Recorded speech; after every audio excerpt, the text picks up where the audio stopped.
welcome to Collection Connection. I'm Nate the Great. Dave Tigerman Smith.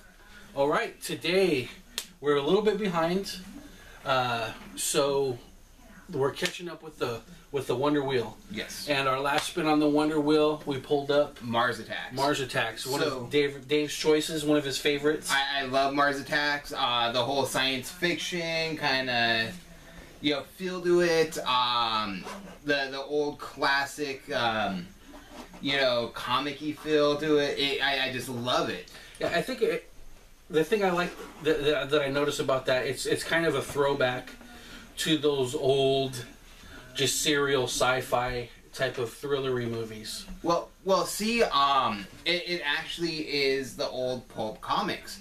Mars Attacks was the card set was actually out in the 1962, and it was based off of Wally Wood's cover from Weird Science number 16. So, the Wally Wood? The Wally Wood. The author of the 22 panels that always work? It always ends up, things always circle back around to Wally Wood. I think... It's funny how that works. It's hilarious because only the diehard fans know who Wally Wood is. But he has contributed 1,000-fold to the whole... genre of comics, science fiction, everything. He was always on, the Tales from the Crypt, the Eerie, Weird Science, all that old pulp comics. He's amazing. Well, he was the inspiration between the Mars Attacks card set, which started off as it was an attack from space. Attack from Space. Yeah, it was originally released. Didn't Topps? They wanted to do it, but they created like a subsidiary Bubbles group. Inc. It was Bubbles so Inc. they weren't ready. They weren't ready to just put the name Topps on there and put it out there. They wanted to put feelers out. It was it was received. It was first. a dummy corporation, and the card set was actually under scrutiny from the community for being overly violent and overly sexual. So in response to this, they redid some of the cards, repainted them to undo some of the violence and the sex, and before those came out, they were actually banned by, what was it? They were banned by the Connecticut District Attorney. So just in Connecticut? Yeah. Connecticut's a pretty conservative town too. Yeah. So they got the Moms of America in uproar with pitchforks and torches. Yeah. But then in 1984, they re-released the set. Okay. And so how did it? When they re-released it, did it did have amazing. The numbers? It did amazing. Then in 1989. So that all happened 10 years before my time and 20 years before your time, but I wonder if they were received when they originally came out, kind of like how the Garbage Pail Kids were in the 80s. Possibly with a little bit less uproar. Okay. I mean, someone shooting a hole through a woman's body and some kid with boogers coming down his nose is... Well, some of those... They were disgusting. They were. Some of those... Yeah. Garbage Pail Kids pushed the envelope. But I can't help but think that the Mars Attack cards were an original inspiration for the Garbage Pail Kids with the stickers. I'd have to look into that. I think Mars Attacks was a staple in most card sets that have been released since then.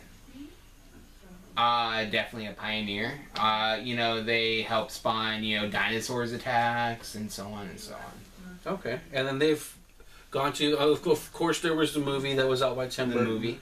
With a handful of different stars, and we can touch on that on a different, if we spin Mars Attacks, that'd be the easiest thing to go after. Yeah. We'd be talking about the movie. But we wanted to delve into the history a little bit. And in 1989, Topps partnered with another company to make a 54-issue comic series, which did really poor and was canceled after 4 issues. Oh, really? Yes. So did they intend for it? Wow, poorly. So was it like an open-ended ending? Yeah. Oh, that's terrible. Yeah, and then in 1994, They re-released the set again. It was ran with a 100-card set, the 55 original cards, and then 45 new art cards. And then a new comic spawned over there that was a 6-issue limited series. But it did so well, they ended up making it long going. Who released the It was the Topps. comics? Topps did the Topps? Yeah. So that was after they had the Bram Stoker's Dracula comics? Because I know that Topps, their first... I think Topps' first adventure into comics was, I think, in the early 90s, maybe 92. Yeah. With the Bram Stoker's Dracula comic that was worked on by Mike Mignola. Yes.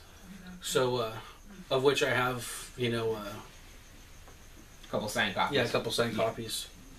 Yeah. But then, you know, that led to 2012, the 50th anniversary, where it spread a really amazing IDW comic, Mars Attacks, which spread a lot of crossovers. So you had Mars Attacks Transformers, Mars Attacks Popeye, Mars Attacks Kiss, and so on and so on. And Mars Attacks keeps growing. They had a Kickstarter for the 2015 Mars Attacks Occupation, which I did get my Kickstarting bid in, and I should be receiving the full set with some great bonuses December. Oh, awesome! Yeah, so we might interrupt the wheel cycle. Yeah. We have a lot of stuff coming up that we've been doing some looking for material, and you know, being nerds and collecting. Yeah. We've got things that are going to be know coming up very soon. Yeah. We might not have to spin the wheel as often to come up with ideas because we have other seeds we planted that are starting to come to fruition. Yes. I mean, the wheel's still going to be a regular thing with us. The wheel's going to be every time. But you're going to see some other stuff thrown in, some investment connections. I'm thinking the wheel's is gonna generate like the Tuesday show. Yeah. And then if we have other ones, we just put them in. Yeah, of course. Artist spotlights.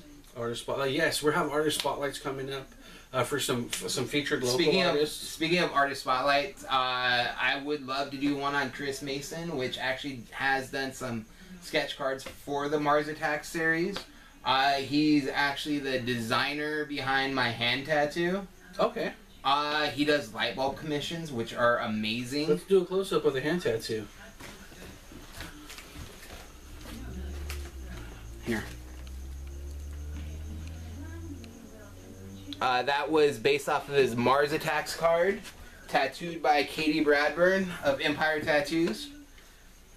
So, Chris Mason's definitely in the works there for. And what we're working on for the artist spotlight is we're looking to give local guys who have limited exposure a chance to come on the show and showcase, maybe draw a sketch live on the show.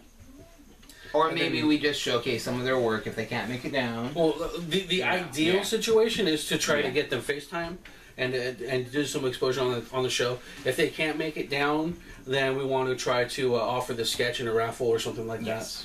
So we're going to be doing some of that stuff coming up soon. So, you know, I'm excited about your dream of Mars Attacks on the show coming to fruition. Yeah. It was a long time coming for you. I'm excited that you're able to make that come true. Yeah. So let's get spoiler alert in here. We're going to conclude the show, set us up for next Tuesday with a Wonder Wheel spin. So, got to make sure that we get this all in frame. Let me pan this down a little bit.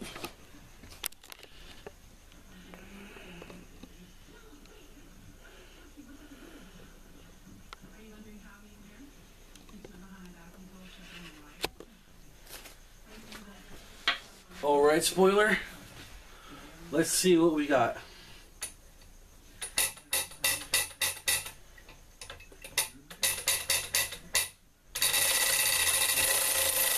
Come on.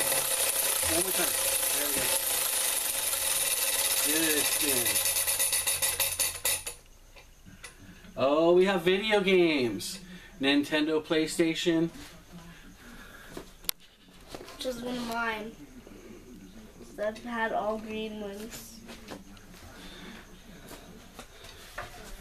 So we've got video games coming up, and I know that Miles has been really excited about this one. This might take a little bit more tech work. Yes. And production time on my part to put together. But we've got some different things going on. I know he wants to do game reviews. I think we might do maybe a system review. I think we need to give him a really old school video game and see how he compares at that compared to a new age video game that... You know, we've been talking about it a while. Yeah. I don't know if we can get it in time. But Battletoads. I want him to play that level. And those of you who are out there who have played Battletoads, I know you know what we're talking about. I want to get the spoiler alert. He conquered his first game at 3 years old. It was a Lego game, and he got a platinum trophy on a Lego game at 3 years old. The Lego games aren't the hardest, but for a 3-year-old to have conquered a game that young of an age, it's great. But for someone to conquer video games on PlayStation, stuff like that, is nowhere in comparison to the games we grew up with. But he doesn't just play those games too. I mean, he's mastered games across multiple platforms. Yes. So we'll decide what we're going to do the next video on. And I hope you liked Mars Attacks. And when we land on that again, we have some more things in store for Mars Attacks. So for the Collection Connection, I'm Nate the Great. Spoiler. Dave Tigerman Smith. And we're looking forward to seeing you soon. Like, comment, subscribe, and make sure to share.